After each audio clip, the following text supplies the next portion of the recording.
Welcome to another episode of Dating Decoded. Today we are diving deep. Get ready for Speed Mingle Unfiltered. So, we've all been there on a Friday night.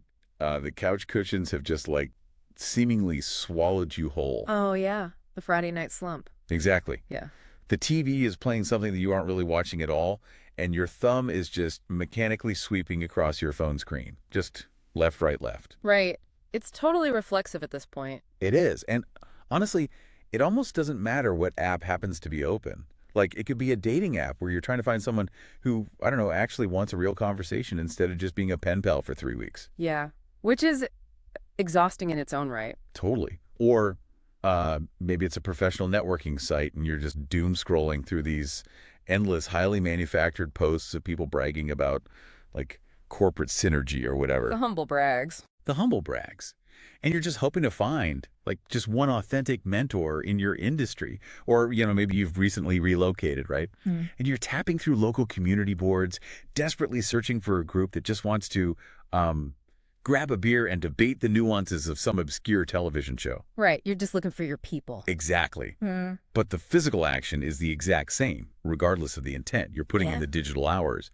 But then when you finally lock your screen, your battery is at 5%, and your social soul just feels entirely hollow. It's bleak. But, it's the great paradox of modern sociology, really. How so? Well, we're currently living in the most technologically hyper-connected era in the history of the human race, yet we're collectively drowning in this profound, isolating phenomenon of digital burnout. We've spent, the last decade and a half basically trying to optimize the search for human connection. Right, with the algorithms and all that. Yeah. We've introduced filters, tags, geolocation, algorithmic curation to such an extreme degree that we've inadvertently filtered the actual humanity right out of the equation. Wow. Yeah, that's incredibly true. We've commodified ourselves. We're essentially trying to select our friends, our professional collaborators, our romantic partners from this catalog of two-dimensional, statically curated advertisements. We treat socializing like online shopping. And it yields the exact same empty dopamine hit. You buy the thing, or you get the match, and then nothing. Exactly. Okay, let's unpack this, because that specific fatigue, right? That absolute exhaustion of the algorithm, that is the central target of our deep dive today. It's a fascinating topic. It really is. Yeah. So we are looking at a highly specific upcoming in real life event that claims to be a direct antidote to this modern frustration for you. It's called the Justo Midsummer Speed Mingle. The Speed Mingle. Right. And it's happening on July 21st, 2026, down in Pensacola, Florida. And our mission for this deep dive today is to basically deconstruct the architecture of this event using the organizers' source materials. Because they aren't just, throwing a party here. No, not at all. They are attempting a pretty radical piece of social engineering. Right. But before we get into the mechanics of how they're actually doing this, we really need to draw a very hard line in the sand right out of the gate. A crucial distinction. Yes. This is a speed mingle event. Yeah. It is emphatically not a traditional speed dating event. Yeah. So if your brain instantly conjures up an image of a depressing community center with those flickering fluorescent lights, the bad lighting, the squeaky folding chairs, and people wearing those really desperate stick-on name tags, you need to wipe that slate completely clean. But it's not what this is. And that distinction they're drawing in the source material, it's vital to understanding the shift in social dynamics that's taking place here. We're witnessing a clear societal backlash against algorithmic isolation, sure, but we're also seeing a complete rejection of those high-pressure, single-outcome environments of the past. Right, the old school model. Yeah, the traditional quote-unquote meat market speed dating scene was entirely focused on romantic acquisition. And that just creates a very specific, often highly uncomfortable tension in a room. Oh, it's palpable. It is. So this new model, this speed mingle, it's an attempt to resurrect structured yet highly organic face-to-face chemistry, but without the singular crushing pressure of having to find a soulmate before the buzzer rings. So to give you a better mental framework for what we're actually talking about today, imagine taking a traditional speed dating framework, right? Yeah. But then colliding it at high speed with a really sophisticated high-end business after-hours mixer. Okay, a weird collision. Right. But then take whatever survives that collision and merge it with a genuinely great, relaxed Friday night gathering with your absolute favorite, most interesting coworkers and friends. That's a great vibe check. Yeah. That resulting hybrid, this completely different social ecosystem, that is what the Just Midsummer Speed Mingle is attempting to build here. And the foundational question we really have to explore first is the motivation behind it. Like, why is there a sudden surging willingness from people to pay for ticketed, structured, in-person events when we have literally dozens of free apps sitting in our pockets? To the million-dollar question. Right, and the source material makes it abundantly clear. They're explicitly targeting that digital burnout we just talked about. The value proposition here is a direct trade. A trade of what exactly? Well, attendees are essentially being asked to surrender the illusion of infinite choice that apps provide, the endless swipe. And in return, the event provides an environment engineered for authentic, immediate physical chemistry. Yeah, they make a pretty massive claim in their marketing about that. They basically argue that no matter how flawless your ring light is or how meticulously you've crafted your bio with the perfect emojis, static filtered profile pictures simply cannot compete with letting a dynamic human personality operate in a three-dimensional space. They're essentially calling out the inherent deception of the digital profile. Exactly. And honestly, the psychology behind that claim is incredibly sound, because when we consume a digital profile, we aren't actually observing a human being. We are observing a highly curated performance of what that person believes the market wants to see. It's an avatar. It's a total avatar. Conversely, when human beings interact face-to-face, we are actively processing an immense amount of unfiltered data that our brains have evolved over millions of years to decode instantly. Like body language and stuff. Yeah, body language, but even micro-expressions. We register slight shifts in posture, vocal cadence, spontaneous reactions to a joke, eye movement. We decide if we trust someone or if we're drawn to someone in fractions of a second based on this physical, biological data. Wow. The digital world just flattens all of that rich data into a highly compressed JPEG. So the event organizers are arguing, and rightly so, I think that we are absolutely starving for that high bandwidth, unfiltered physical data. I totally get that. But the environment where that data exchange happens matters immensely, right? Like if you put two people in a sterile interrogation room, that physical data gets completely skewed by the stress of the environment. Oh, absolutely. The context is everything. Right. And the organizers seem highly aware of this, which is why the physical setting of this Pensacola event feels very deliberate. Yeah. They aren't renting out some sad hotel conference room by the airport. The event is actually hosted at Bar JustA, which is located right down on South Balin Street in downtown Pensacola. And that venue selection is a foundational piece of their behavioral design. In sociology, we have this concept called the third space. The third space. Yeah, it's essentially a place outside of your home, which is the first space, and outside of your work, the second space. It's where informal, relaxed public life happens. Cafes, pubs, community centers. Okay, I see. So by anchoring the event at Bar JustA, they're utilizing a third space that already signals leisure, sophistication, and organic socializing to the human brain. The promotional materials heavily emphasize this atmosphere of what they call sophistication meets low-pressure fun. Yeah, they specifically highlight things like craft beers, boutique wines, and curated small plate pairings. Right. And that environmental cueing is everything. If you place people in a brightly lit room with rows of numbered tables, their cortisol levels just spike. Because it feels like taking the SATs or something. Exactly. The brain interprets the setting as evaluative. It says, I am currently being judged. And when people feel judged, they become defensive and performative, which is, ironically, the exact same behavior we see on dating apps. But if you dim the lighting... Right. You dim the lighting, introduce high-quality food and drink, provide a sophisticated aesthetic, and the brain naturally shifts into a state of play and relaxation. It elevates the entire psychological baseline of the room before anyone even speaks a single word. Okay, I hear you. I get the theory behind the dim lighting and the boutique wine, but I have to push back a little on the core premise here. Okay, let's hear it. We established that people are suffering from digital burnout because the sheer volume of interaction is exhausting, right? Yes. But isn't walking into a busy, noisy downtown bar that is filled with absolute strangers just as exhausting, if not more so? Like, I mean, for a massive portion of the population, trading the quiet isolation of scrolling in your sweatpants on the couch for the overwhelming sensory input of a room full of strangers sounds like jumping from the frying pan straight into the fire. Oh, it sounds terrifying for a lot of people. Right. It sounds like a fast track to social panic. And that friction you're talking about, that is exactly why traditional, unstructured social mixers have such a high failure rate. Yeah? Think about the classic networking event or a local singles mixer. It requires immense emotional labor just to participate. You walk in, the room is already fragmented into these tight, closed circles of people who seemingly all know each other. Which is the worst feeling. It's awful. And then you are burdened with the terrifying task of physically breaking into a group and introducing yourself. It requires a level of extroversion that most people simply do not possess, especially after, a long 40-hour work week. Yeah, I'd rather just go home. Right. And the organizers of the Speed Mingle understand that just throwing a bunch of strangers in a room together doesn't cure burnout, it causes it.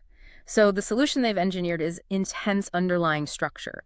They remove the emotional labor of initiation entirely. Okay, but how exactly do they pull that off without it feeling rigid? Because if unstructured is terrifying, hyperstructured can feel like a really bad corporate team building exercise, which is, its own kind of nightmare. The trust fall. Yeah, no thank you. But according to the source material, they accomplish this balance through what they call structured mini connections, which are these strictly timed conversational blocks lasting exactly 10 to 15 minutes. And the duration of those blocks is a really crucial variable for us to analyze here. We really have to contrast a 15-minute window with the historical standard of speed dating, which typically relies on 3-minute rotations. 3 minutes is nothing. 3 minutes is a cognitive disaster. It forces people into a frantic elevator pitch. There is literally zero time to establish a narrative rhythm or to follow a natural conversational tangent. You are just forced to rapidly regurgitate biographical bullet points. Hi, I'm an accountant. I like dogs. I enjoy hiking. Please like me. It's just a frantic data dump. You leave the table knowing their zip code, but you have no earthly idea if they're actually funny or kind or interesting. Exactly. But expanding that window to 10 or 15 minutes, that fundamentally changes the conversational arc. How so? Well, it allows time for the initial awkward pleasantries to actually subside. It provides a runway for a topic to naturally develop, for a joke to land, and for a real, natural back-and-forth rhythm to establish itself. You can actually assess conversational compatibility rather than just cross-referencing biographical facts. But a 15-minute block is a double-edged sword, right? I mean, think about it. If you sit down and instantly realize within 30 seconds that you have absolutely nothing in common with the person across from you, 15 minutes can feel like an eternity in hell. Right, it's brutal. If the conversation stalls out at the 2-minute mark, the silence becomes physically painful.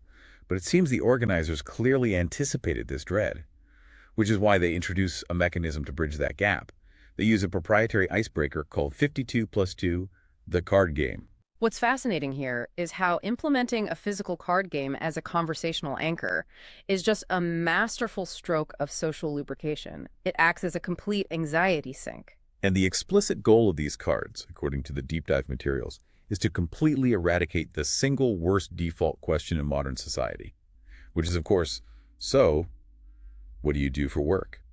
The ultimate conversational killer. Right. We fall back on that question because it's safe, but it instantly forces people to define themselves entirely by their economic output.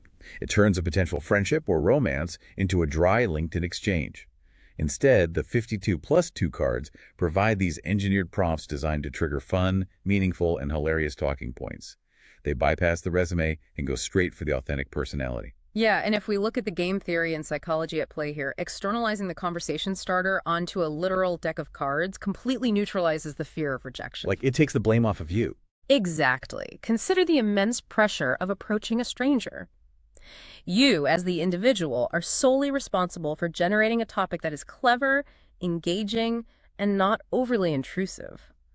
The cognitive load of that is staggering. Oh, yeah, you're just sitting there sweating, running through a mental checklist. Do I mention the traffic? Is it weird to ask about the wine they're drinking? Did I already talk about the weather? But the moment you place a deck of cards on the table between two people, you completely diffuse that pressure.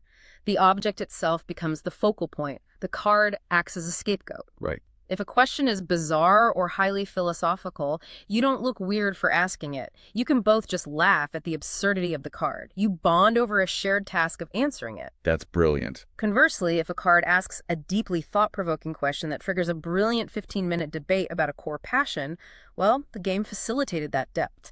It completely removes the friction of initiating vulnerability. It's the difference between staring at a terrifyingly blank page and editing a rough draft. The card basically hands you the rough draft of a conversation so you can immediately start playing with it. I mean, think about the sheer volume of time wasted in the first hour of a standard first date. So much time. You spend 45 minutes hacking your way through this dense jungle of superficial biography, like where you grew up, your daily commute, your college major, just to reach the clearing where you finally find out if you actually enjoy their sense of humor. This card game, combined with the 15-minute time lock, it's designed to parachute you directly into that clearing. It's an accelerant for intimacy, and we must define intimacy broadly here, right? Okay, yeah? It's not strictly romantic intimacy, it's the intimacy of understanding another human's cognitive framework. Oh, I like that phrasing. When you bypass the economic questions and instead answer a prompt about, say, an incredibly unpopular opinion you hold about a beloved movie, you are instantly transmitting data about your value system, your contrarianism, your humor, and your willingness to play. That is the exact data set required to determine genuine compatibility. That is so true. But that brings up a really fascinating structural hurdle, though. Let's say the system works flawlessly. You sit down, the 52 plus 2 card sparks an amazing conversation. The 15 minutes just fly by, and you realize, wow, I really like this person. A success. Yes, but how do you like them? Because at a traditional mixer, this is exactly where the hidden agendas wildly clash. Maybe you think they'd be an amazing co-founder for your new startup, but they think you are aggressively flirting with them. The classic misread. Right. The misaligned intentions can completely ruin a great connection. And this is where the JustA Midsummer event radically pivots away from its predecessors and fully embraces the multi-track speed mingle concept. Yeah, the organizers have addressed this hidden agenda problem by bringing all the subtext into the plain text. The event operates on a principle they call "you call the shots." Which means? It grants attendees pure chemistry control. Following every 15-minute rotation, the individual gets to decide entirely how they want to categorize that specific connection for the future. Okay, so they've built 4 highly specific pathways, or what they term deal-breaker categories, to facilitate this. Let's break down the mechanics of these 4 pillars.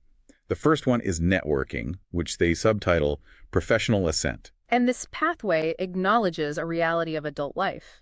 Ambition is a massive driver of social interaction we want to advance. Absolutely. It provides a formal avenue for attendees to seek out mentorship, pitch collaborative projects, or exchange high-level industry insights. But critically, because this professional connection is forged after playing the 52 plus 2 card game in a dim, relaxed bar, it entirely sidesteps the transactional, sterile feeling of a daytime corporate conference. Right, you've connected as human beings first and professionals second. That is huge. Okay, the second pillar shifts gears entirely. It's friendship, which they label social synergy. And sociologically speaking, this is massive. We know that adults face a severe deficit in platonic friendship formation once they leave the forced proximity environments of college or high school. It is so hard to make friends as an adult. It's incredibly difficult. We simply don't have natural mechanisms to do it. So this category legitimizes the explicit pursuit of platonic bonds. It provides total social permission to say, hey, I have zero romantic or professional interest in you, but I think you're brilliant and I really need a trivia partner. Which removes all the awkwardness of trying to decipher if a coffee invite is actually a date. Exactly. It normalizes platonic recruitment. Love that. Now, the third pillar is dating, framed as romance and real chemistry. This retains the traditional romantic pursuit, obviously, but the sequencing is what makes it innovative. Right. In the digital world, you filter for attributes first, and then you just cross your fingers and hope chemistry develops later on a date. Right. But here, the chemistry is established immediately during the 15-minute baseline in the real world. If both parties eventually select this pillar, the initial awkwardness of meeting is already conquered. The subsequent first date functions much more like a highly comfortable second date. You've completely bypassed the agonizing texting phase and the huge gamble of buying drinks for a total stranger. You already know the conversational rhythm works. You know they can hold a conversation. And finally, the fourth pillar, which is honestly surprisingly candid for a public ticketed event.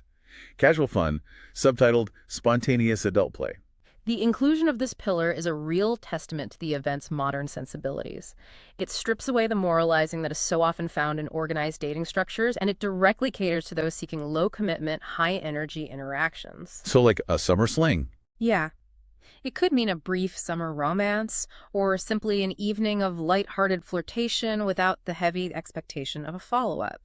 But the crucial element here, which they stress in the materials, is that the organizers explicitly pair this category with clearly defined boundaries to maintain a strict ecosystem of respect. Okay, so if you look at it all together, it functions entirely like a Swiss Army knife for human connection. It's a perfect analogy. You walk into the room, and you have the corkscrew if Yeah. you're looking to open up a new romantic relationship.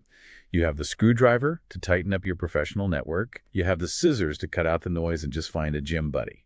It's basically a multi-tool for completely overhauling a stagnant social circle in one night. It is, and the multi-tool analogy perfectly captures the utility, but we really have to understand why explicitly separating these tools is revolutionary for a mixer. Have you ever heard of the lemons problem in economics? Like buying a bad used car. Exactly. It describes a market where the seller knows more than the buyer, leading to a degradation of quality for everyone. Well, traditional mixers suffer from a social lemons problem. Oh, interesting. People arrive with highly asymmetric information regarding their intentions. The person earnestly looking for a spouse resents the person who is just looking for a quick hookup.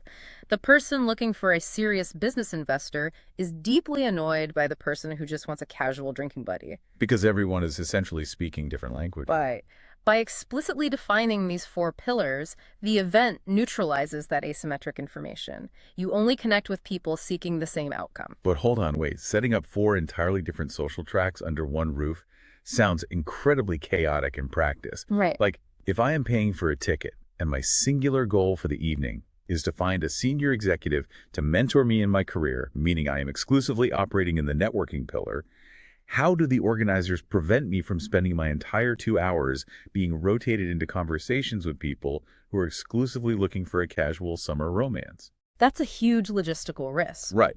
If our agendas are totally misaligned from the start, a 15-minute conversation isn't a connection, it's a hostage situation. How do they prevent that collision of intents? That potential for total chaos is exactly why this event cannot rely on random physical rotation. To curate a multi-track environment effectively, they employ a highly sophisticated piece of invisible architecture.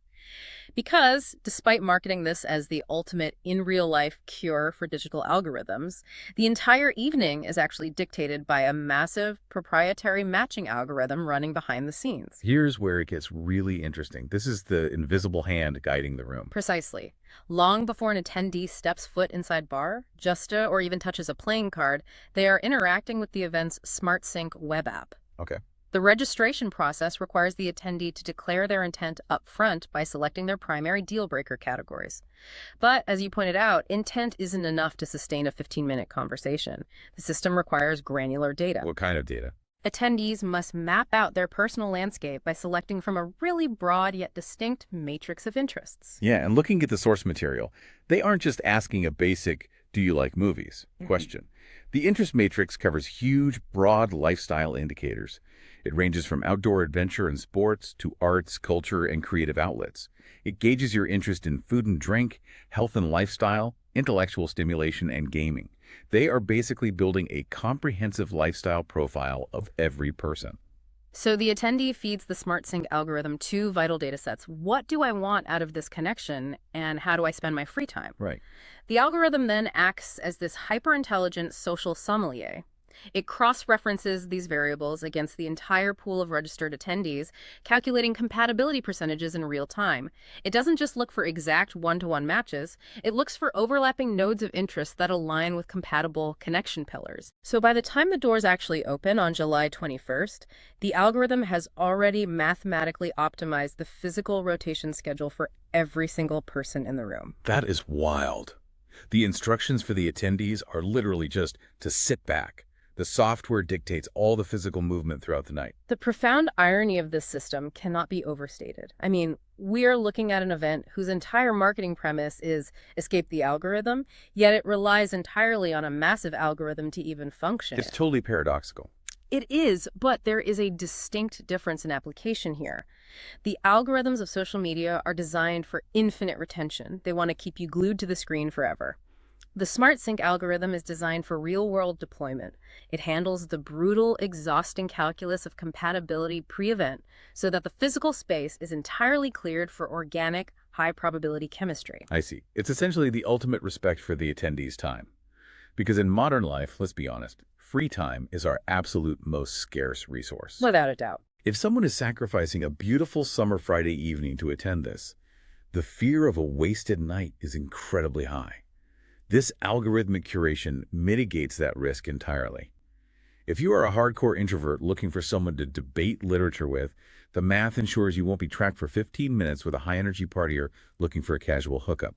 It takes the sheer exhausting randomness of the real world and imposes this hidden benevolent order to it. It really represents an evolutionary leap in socializing. It basically cannibalizes the only truly useful aspect of dating apps, which is the ability to filter for baseline compatibility, and injects it directly into the tactile, sensory-rich environment of a physical bar. But an event with this much moving machinery, relying so heavily on personal data and physical vulnerability, absolutely requires bulletproof logistics to pull off. So let's pivot to the execution side of this event. When you blend professional networking, platonic friendship, and romantic dating into a single app-driven ecosystem, privacy becomes the paramount concern. How do they handle the actual exchange of personal information? The JustA Midsummer event employs a strict data containment policy, and it acts as a massive safeguard against the anxieties of those older speed dating models. Historically, the exchange of contact information was a severe friction point. Oh, it was the worst part. Right. You were forced to write your phone number on a physical card and trust some organizer not to lose it. Or worse, you had to endure the intense pressure of someone asking for your number directly to your face, which leads to awkward rejections or the panicked exchange of fake numbers. Yeah, the classic, let me give you the number to the local pizza place just so you walk away maneuver. We all know exactly how uncomfortable that standoff is. The SmartSync app completely digitizes and anonymizes that post-event connection. Inside the venue itself, zero personal contact information is exchanged. None. You operate purely on a first-name basis. I love that. When the event concludes, all mutual connection approvals and subsequent messaging are contained securely within the web app. The platform acts as a digital airlock. The attendee retains total sovereignty over when or if they ever migrate that conversation to their personal cell phone or their public social media. And the privacy protocols extend way beyond just phone numbers, too. There's a fascinating, almost counterintuitive policy regarding the event's demographics. According to the breakdown, the organizers strictly refuse to disclose any registration data beforehand to the public. And that is a phenomenal piece of behavioral engineering on their part. The organizers state they will not release total head counts, they will not provide age ranges, and they absolutely will not disclose the gender identities or racial demographics of the registered attendees, neither before the event nor after. Okay, I really have to challenge the logic there, though. Isn't it fundamental human nature to want to know what you are buying into? Sure, it's natural. Right. If you are paying for an experience, you want to assess the market. A 25-year-old single guy wants to know the gender ratio. A 50-year-old professional wants to ensure it's not going to be a room full of 21-year-old college students. By hiding the demographics entirely, aren't they just creating massive unnecessary anxiety for the buyer? They are, but it creates short-term anxiety to prevent a long-term systemic failure. How so? Well, in behavioral economics, when you publish demographic data for a social event, you immediately trigger self-fulfilling prophecies. If people see the event is currently skewing slightly older, younger people will refuse to buy tickets, causing the event to skew entirely older. It turns a dynamic social gathering into a rigid commodity. People start shopping the guest list rather than remaining open to the experience. Oh, I see. By enforcing total demographic obscurity, the organizers force a psychological leap of faith from every single attendee. It forces you to trust the algorithm, not your own biases. Exactly. It mandates an open mind, and it aligns perfectly with their core ethos, that the most profound and genuine connections often happen when we strip away our preconceived filters and just allow unexpected chemistry to occur. Wow. Speaking of taking a leap of faith, we need to examine the economic barrier to entry here. The pricing structure is incredibly specific. Tickets range from a low of $20.99 to a high of $41.69 when you factor in processing fees. But the cost is entirely dictated by urgency. Yes, the timing is everything. They offer an early bird tier at $19.99 alongside a 2-for-1 deal, both of which are aggressively cut off exactly 10 days prior to the event. Then the price bumps up to $29.99 for advance registration. If you wait until the actual day of the mingle to buy a ticket, the price spikes to $39.99. Now, charging $40 for a day of ticket to a mixer seems like a massive cash grab. What justifies a 100% markup at the door? While it certainly generates revenue, the tiered pricing isn't really about greed. It's primarily a structural necessity for the algorithm. It functions as a behavioral commitment device. A commitment device? Yeah. We have to look at the mechanics of the SmartSync system again. To accurately calculate overlapping interests across 9 broad categories and 4 connection pillars, and then dynamically generate physical rotation schedules for an entire room of people, the system requires a locked data set. Right, the math needs time to run. Exactly. They cannot run a room-wide optimization algorithm if 20 people buy tickets 15 minutes before the doors open. It would crash the rotation. The heavy discount window closing 10 days out forces the audience to finalize the dataset early. So it's a data gathering tax, essentially. Partially, but more critically, the steep day of price combats the single deadliest threat to local event organizing: the flake rate. The flake rate is so real. It's terrible. In the modern era, RSVPing to a social event carries literally zero weight. People will agree to attend on a Tuesday, but if it starts raining on Friday, or if they simply feel a little tired after work, they won't show up. By forcing an early financial commitment, the organizers leverage the sunk cost fallacy for a positive outcome. Oh, because you already spent the money. Right. If you paid $20 2 weeks ago, you are statistically far more likely to force yourself off the couch and attend. The pricing structure isn't designed to penalize procrastinators. It's designed to curate a room full of highly invested, committed attendees, ensuring the ecosystem actually thrives when the doors open. To ensure the attendees thrive once they are actually inside, the organizers provide a very brief set of instructions for success in their materials. They advise attendees to, quote, be authentic, keep an open mind, practice active listening, and remember to have fun. Standard advice. Right. At first glance, those sound like the kind of hollow platitudes you'd read on a boring corporate HR poster in a break room. They do read as a bit simplistic, but within the context of this highly engineered environment we've been discussing, they are actually functional operating instructions. So? The organizers are basically saying, listen, we have handled the algorithm, we have curated the perfect venue, we have provided the ice-breaking game, and we have strictly structured the time. We have removed every single external variable that causes stress. Your only remaining responsibility is to be present and authentic. That makes sense. Active listening becomes entirely possible when the anxiety of formulating the next smart question is outsourced to a deck of playing cards. So how do we synthesize all of this? The JustA Midsummer Speed Mingle in Pensacola is clearly positioning itself as far more than just a Friday night mixer. It is a highly deliberate, meticulously engineered counteroffensive against the sheer exhaustion of digital burnout. A social rebellion almost. Yeah. By merging the relaxed, sophisticated environmental cues of bar, JustA with a rigorous invisible matching algorithm, they are attempting to build a truly safe harbor for real-world chemistry. They utilize the 52+2 cards to neutralize the anxiety of initiation, and they deploy a multi-track connection system allowing for networking, friendship, dating, or just casual fun to eliminate the toxic hidden agendas that plague traditional events. So there really is a structural hybrid. It is. It's taking the precision of a dating app, the utility of a high-end business mixer, and the warmth of a party with friends, and compressing it all into a highly efficient 2-hour window. And as a case study in modern social design, it is deeply fascinating. But examining the mechanics of this specific event leaves us with a much broader sociological question to ponder regarding our daily lives. What's that? Well, over the past decade, we have enthusiastically used technology to violently compartmentalize our identities. Oh, entirely. We have quarantined our professional ambition strictly to LinkedIn. We have isolated our romantic desires to Bumble or Tinder. We use entirely different separate platforms to find friends or engage in our hobbies. We have aggressively siloed the human experience. We've built massive firewalls between the different facets of our own personality. We have, and an event like this challenges that segregation entirely. Yeah. It poses a really vital question. What if the friction in our social lives isn't a lack of apps, but the over-categorization of our humanity? Wow. What if the person who would make an incredible collaborator for your next business venture is the exact same person who shares your obscure passion for vintage film trivia? By forcing us to segment our needs digitally, we may be artificially blinding ourselves to the most dynamic, multifaceted, organic connections available to us right now in the physical world. That is such an incredible point. It's a reminder that human beings are complex ecosystems, not just singular data points waiting to be swiped. Thank you for diving into the mechanics of modern connection with us today. As you move through your week, take a hard look at the walls you might have built around your own social circles. Are you letting the digital silos dictate who gets to see the different sides of your personality? Or are you finding ways to step back into the chaotic, unfiltered, three-dimensional real world and letting your actual self do the talking? Something to really think about. We will catch you on the next deep dive.